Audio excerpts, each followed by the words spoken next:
One day, Thomas was at the junction when Gordon shuffled in with some trucks. 8 years of adventures with Thomas the Tank Engine, an unseen episode narrated by Ringo Starr, offers a new story on Sodor to mark the big day. Now, it's been 80 years since Thomas the Tank Engine and his friends first appeared in children's books before their runaway success on screen. To mark the anniversary, a previously unseen episode of the television series, narrated by Ringo Starr, has been brought back to life. Our reporter Graham Satchell has been taking a look.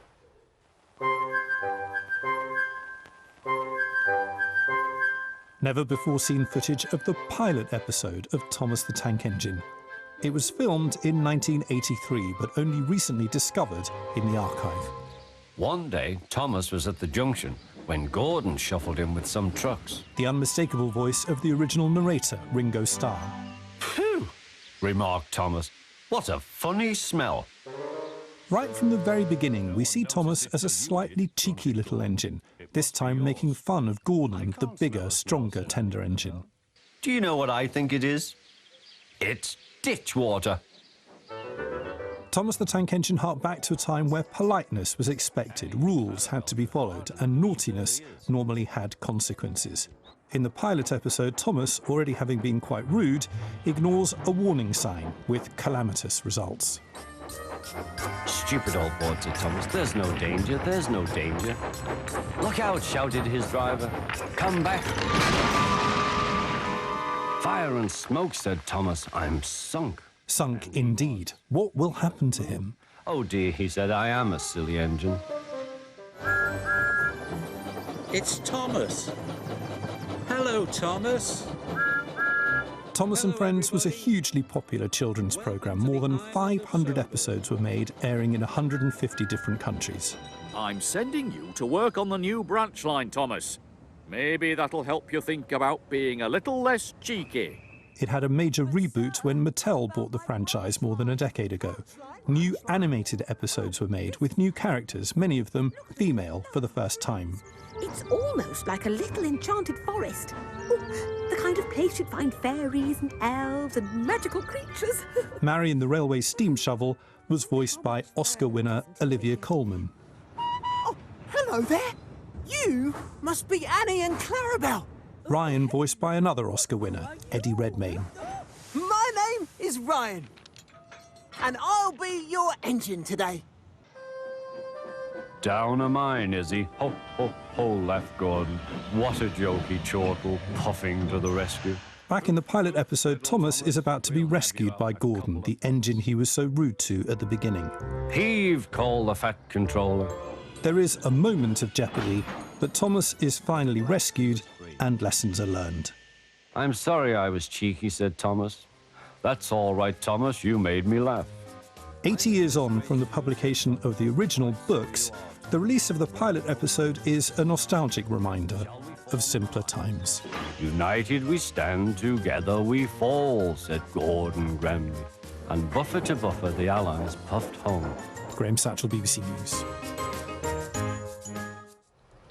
So, here in the studio, Mark Chambers, whose grandfather wrote the original Thomas the Tank Engine books. Ian McHugh is producer of Thomas Adventures on TV. Welcome to both of you. Thank you very much.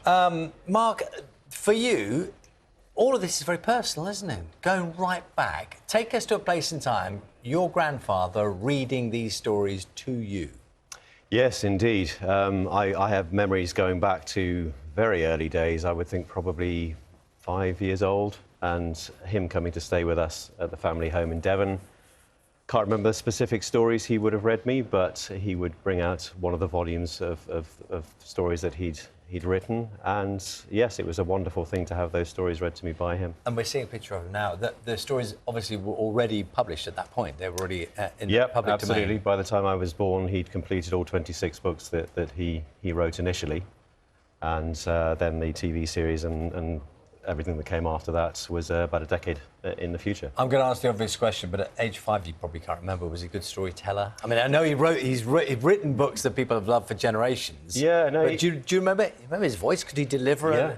Oh, absolutely. Yeah. Not too many accents, but there was certainly emotion in the voice, and yes, it was a very special experience even at that age.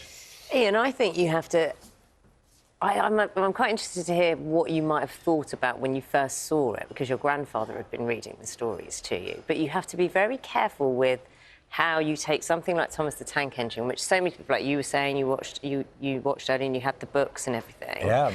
When people's imaginations kind of go a certain way, you have to be very careful with it, don't you? I think we have to remember where the story started from, and it really started from that love of trains. And I think the nice thing in today, people still love trains. Children still love trains. I go to my local train station and kids get excited, even though it's a modern electric train coming in, you know. I think people's love of trains, and I think whatever we do with the show, you know, because it evolves over the years, we always remember those sort of timeless stories and the good themes and messages behind them, friendship and teamwork, and you know, that's why we're celebrating 80 years of Thomas. It's still going strong to this day.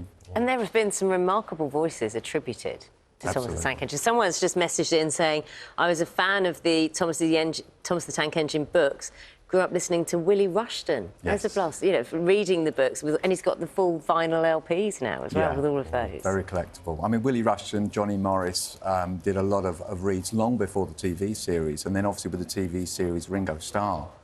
You know, you don't get much bigger than Ringo. Well, do you want to explain, because I don't know, how did that first come about? You know, did someone just have the idea of going, why not Ringo Starr? Is there a story attached to Well, the story, as I understand it, is Britt Allcroft, who was the lady who got the rights to make the TV series from the late 70s, decided she wanted a narrator rather than the engines having their individual voices, but couldn't decide who that narrator should be. And apparently was in the family home one night, walking past the living room where Parkinson was being broadcast and Ringo was being interviewed, heard the voice, didn't realise who it was who was actually speaking, went in, saw, of course, it was Ringo, and just, that was it. Said, that's who I want as the voice of the series. And clearly, I mean, he wanted to do it because he ended up doing it. So he obviously, maybe he read the stories himself to his own children or whatever. There was clearly an affection there. All I know is he said that he didn't have the stories read to him as a child, which my grandfather said he had, therefore a neglected childhood. Okay. Which sounds very much him. Yeah, he then certainly went back and read the stories and was very complimentary about them. And, yeah, clearly was interested enough that he was prepared to be involved, which is a lovely thing, because that's become, in its own way, very much as iconic as the stories, Ringo's narration. So true, isn't it? Because his voice on that series, I mean, it makes it very different, doesn't it? In the best possible way. I think a lot of people still think that Ringo narrates it today. I think it's become such an iconic voice that is attached to Thomas, but he only did the first two series. You know, so obviously after that, Michael Angelis came in, who was sort of classic sort of Liverpudlian actor, who had a very similar tone and voice to Ringo, and did a fantastic job of sort of carrying on that legacy of great storytelling. It's amazing how far it's spread across the world in terms of fan base as well. Absolutely. Because I think of it as quintessentially British. Oh, it is. But, yeah. but it is known all around the world. Yeah. Japan, huge, isn't it?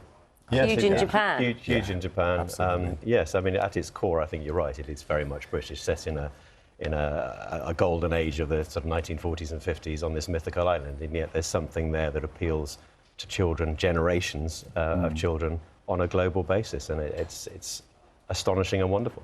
We love a story about trains. We also love a story of discovery. And this bit of reel of tape here. Oh, yes. Yeah. This is so there was a discovery made. There was a kind of forgotten episode. We love stories like that.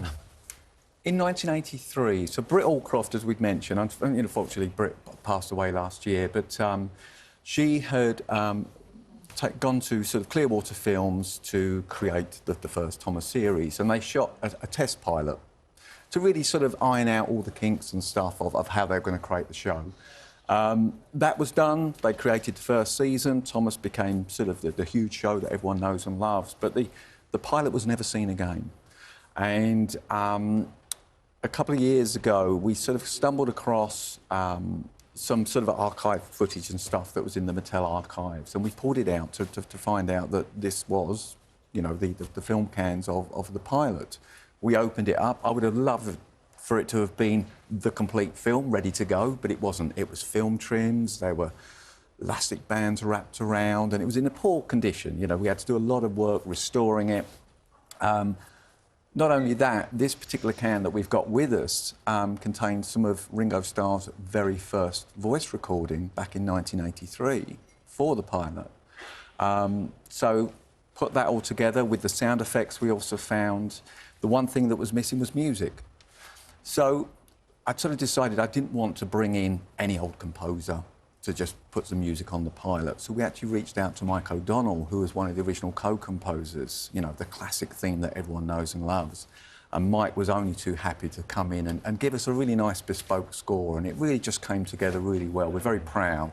Well, a lot of people will be very happy that there's more and you've discovered more. So lovely to meet you this morning. Thank you very much. Absolute pleasure. Thank you. Joy, thank you. It's nice to have a bit of nostalgia.